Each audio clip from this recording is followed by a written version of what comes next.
Hi hello friends, ఏంటి చేతిలో మామిడికాయ పెట్టుకొని కట్ చేస్తుంది అనుకుంటున్నారా?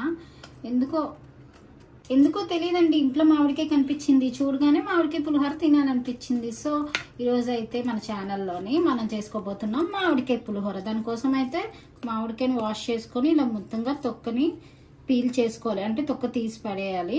సో ఇప్పుడు దీన్ని మళ్ళీ ఒకసారి వాష్ చేసుకుందాం. వాష్ చేసుకొని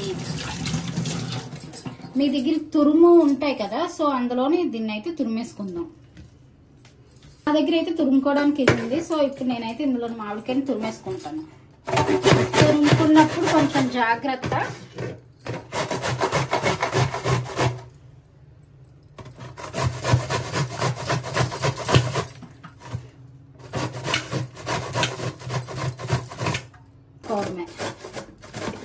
కంగారులోని టెంకర్ మాత్రం తురిమేసుకోకండి, లోపల జీరు ఉంటుంది కదా, అది తీసి తురుముకోవాలి మనం నీట్గా. లేకపోతే వంట అంతా పాడైపోద్దా, పెంట అయిపోద్ది అనమాట. అప్పుడప్పుడు నేను అలానే చేస్తాను అనుకోండి, మా ఆయనే బలవుతాడు ప్రతిసారి.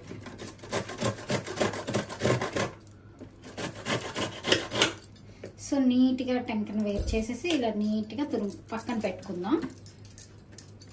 సో మన మామిడికాయ పులిహోర చేసుకోవడానికి మనకి ఎండుమిరపకాయలు, తాలింపు దినుసులు, పల్లీలు, కరివేపాకు, పచ్చిమిరపకాయలు, అసలైన డిష్ కోసం ఇదే మామిడికాయ తురుము.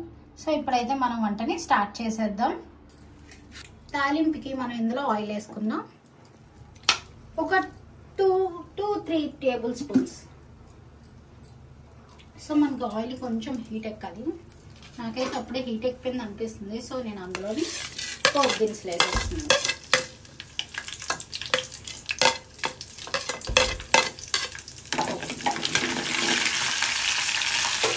మనకి ఇది చిటపటలు ఆడాలి. సో అందులో మనం కొంచెం పల్లీలు వేసుకున్నాం. సో పల్లీలు ఒకసారి కలిపాము.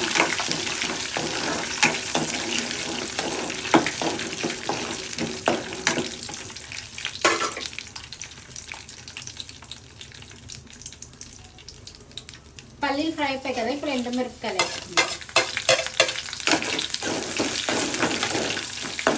అయ్యి బాబు, ఇందులో ఒకటి వేయాలి, అదే నేను అసలు ఇది మర్చిపోయాను.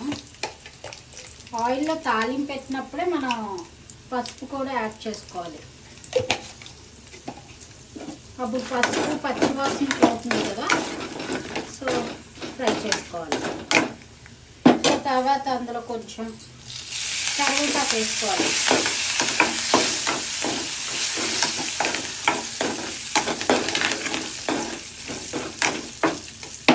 తర్వాత పచ్చిమిరపకాయలు.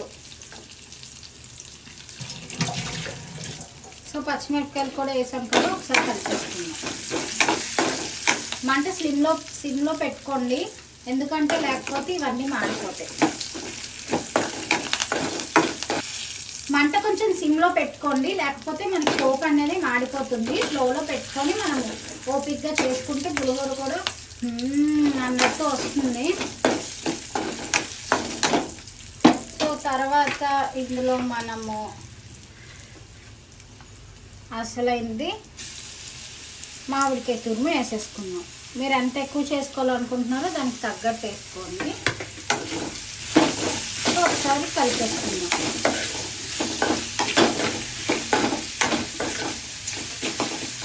టేస్ట్ అయితే చాలా బాగుంటుంది. రాలేని వాళ్ళు కూడా ఈజీగా చేసేసుకుంటారు, అంత బాగుంటుంది. ఈవినింగ్ స్నాక్లో కూడా మనం పిల్లలకైతే చేసి పెట్టచ్చు, చాలా ఇష్టంగా తింటారు. ఎందుకంటే పుల్లగా కారంగా ఉంటుంది కాబట్టి వాళ్ళు కూడా కొంచెం ఇష్టంగా తింటారు. జ్వరము అది మనకి కాఫ్ కోల్డ్ చేసినప్పుడు కూడా ఇది కొంచెం స్పైసీగా పుల్లగా ఉంటుంది, తినడానికి కూడా నోటికి చాలా టేస్టీగా ఉంటుంది. కాబట్టి ఆ టైంలో కూడా మనం చేసుకొని తినచ్చు. ఎందుకంటే ఇది మనకి చాలా సింపుల్గా కూడా అయిపోతుంది కదా, 5 మినిట్స్లోనే చేసేసుకోవచ్చు చాలా ఈజీగా. సో ఇది కొంచెం మగ్గనిద్దాం. సో మనకి దగ్గరికి అయిపోయింది. ఒకసారి ఆఫ్ చేసుకుందాం. బాగా ఫ్రై అయిపోయింది కదా.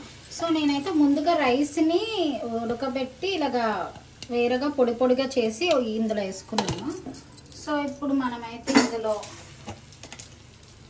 రైస్కి సరిపడా సాల్ట్ వేసుకుందాం.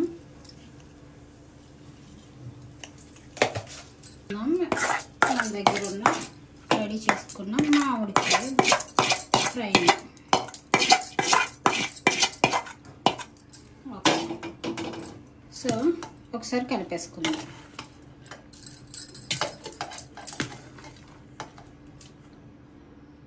సో ఇలా మంచిగా కలిపేసుకొని ఇప్పుడు మనకి ఇందులో సాల్ట్ అది సరిపోయింది లేదో ఒకసారి చూద్దాం.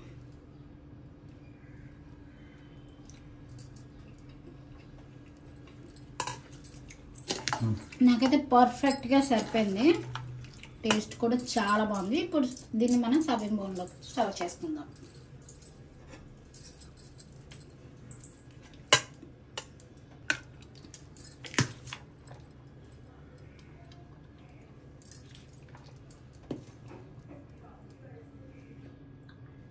ఎంతో టేస్టీ టేస్టీ.